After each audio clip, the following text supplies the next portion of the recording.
and for an autonomous control of the Pope over ecclesiastical officers. It was precisely the more conscientious churchmen who felt most keenly the menace to the spiritual office occasioned by the entanglement of the clergy in the business of secular government. The direction which the Reform movement must take in respect to the government of the Church was foreshadowed at the Lateran Synod of 1059 by the attempt to secure an orderly method of papal election in the College of Cardinals. Reform meant that the Church must seek to make itself a self-governing community with ecclesiastical policy and administration in the hands of ecclesiastics. The progress of such a reform necessarily contained latent possibilities of conflict between the Pope and the Emperor.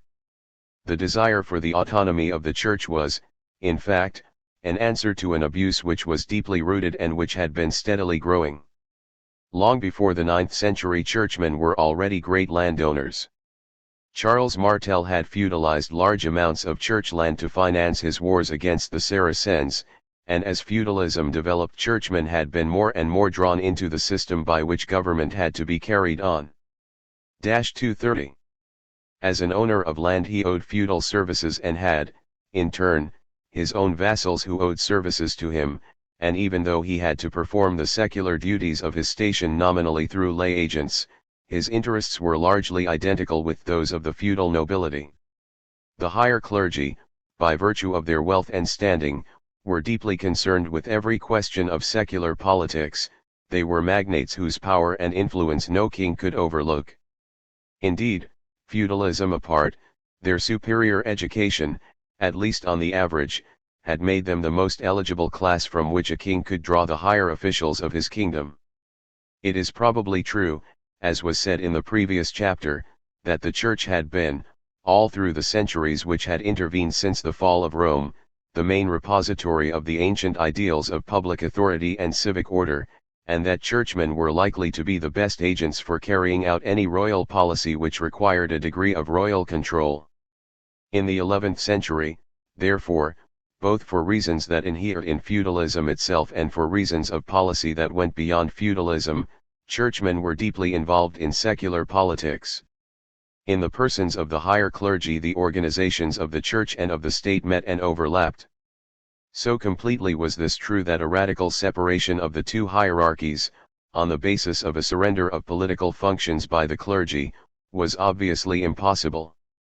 The story of the great controversy is told in every medieval history. There is no need to mention here more than a few of the principal moves. It began with the accession to the papal throne of Gregory VII in 1073. In its first phase it concerned especially the lay investiture of bishops, that is, the part of secular rulers in the choice of the higher clergy. Lay investiture was prohibited by Gregory in 1075. The following year Emperor Henry IV tried to secure the deposition of Gregory, who replied by excommunicating Henry and absolving his vassals from their feudal oaths. In 1080 Henry attempted to set up an anti-pope to replace Gregory, and Gregory supported the pretensions of Rudolph of Swabia to Henry's crown. After the death of the two chief actors, the outstanding event was the attempted settlement between Henry V and Paschal II on the basis of a surrender by churchmen of all political functions or regalia, which proved wholly impracticable. 231. The first phase of the controversy closed with the Concordat of Worms in 1122, a compromise by which the emperor gave up the technical right of investiture with the ring and staff, the symbols of spiritual authority, but retained the right to bestow the regalia and to have a voice in the choice of the bishops. After this date, however, the controversy continued at intervals on much the same lines down to the end of the 12th century, which makes a convenient stopping place for an exposition of the opposed views of the two contending parties. Gregory VII and the Papalists. In the position taken by Gregory, it is important to bear in mind his conception of his own office in the Church, though this was not strictly at issue. At the same time, the issue with the empire could hardly have taken the form it did had he not conceived the papal office as he did. From Gregory's point of view, the Pope was nothing less than the sovereign head of the whole Church. He alone could create and depose bishops. His legate was to take precedence of bishops and all other officers of the Church. He alone could call a general council and give effect to its decrees. Papal decrees, on the other hand, could be annulled by no one, and a case once called into the papal court was not subject to judgment by any other authority. In short, Gregory's theory of government in the Church was monarchical, not in the sense of a feudal monarchy but more nearly in the sense of the imperial Roman tradition. Under God and the divine law the Pope was absolute. This Petrine theory of the papacy, though it ultimately gained acceptance, was a novelty by no means universally admitted in the 11th century, and sometimes it embroiled Gregory with his bishops. As the Church had kept alive the conception of public authority in the face of the decentralizing influences of feudalism, so it was the first power to apply the conception in its own political reconstruction. It is difficult if not impossible to bring the two sides in the investiture controversy to a clear-cut issue. The reason for this was that both sides professed to accept the long-established principle of the two swords, each supreme in its own province. Yet both sides were obliged to advance arguments which by implication set it aside. This was true of the imperialists because what 232 they really desired was the continuation of a state of affairs which, in fact if not in theory, had given the empire a preponderating voice in papal affairs. Their case was weak theoretically but strong in respect to precedents, and as they were forced into a defensive position, they were obliged to make the Gelasian theory the cornerstone of their argument for secular independence. The claims of the Church, on the other hand, were virtually unanswerable in the light of the whole scheme of accepted Christian values. But the theory could be made good only if the Church could assume a position of leadership and direction which it had not had and which must carry it far away from the admission of coordinate authority, under God, to the secular power. Probably neither side intended to usurp authority that properly belonged to the other. The claims on both sides are hard to evaluate because in the 11th century the legal concepts used had no such exact meaning as they came to have with the development of the Roman and the canon law. The position taken by Gregory in opposition to Henry IV was a natural, if extreme, development of the Church's admitted jurisdiction over questions of morals. In respect to the crime of simony, Gregory proposed to proceed not only against the offending ecclesiastic but directly against the secular ruler, who was equally guilty. After forbidding the lay investiture of bishops and finding the emperor contumacious, he undertook to enforce his decree with an excommunication. This in itself was not a novel proceeding, but to it Gregory added the corollary that an excommunicated king, being an outcast from the body of Christians, could not retain the services and fealty of his subjects.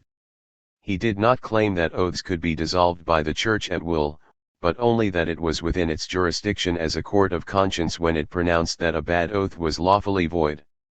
The ground upon which Gregory defended his action was the right and the duty of a spiritual authority to exercise moral discipline over every member of a Christian community. He argued, like Saint Ambrose, that a secular ruler is himself a Christian and therefore, in moral and spiritual matters, subject to the Church.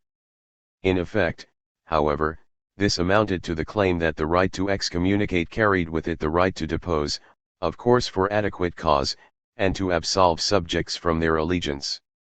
233.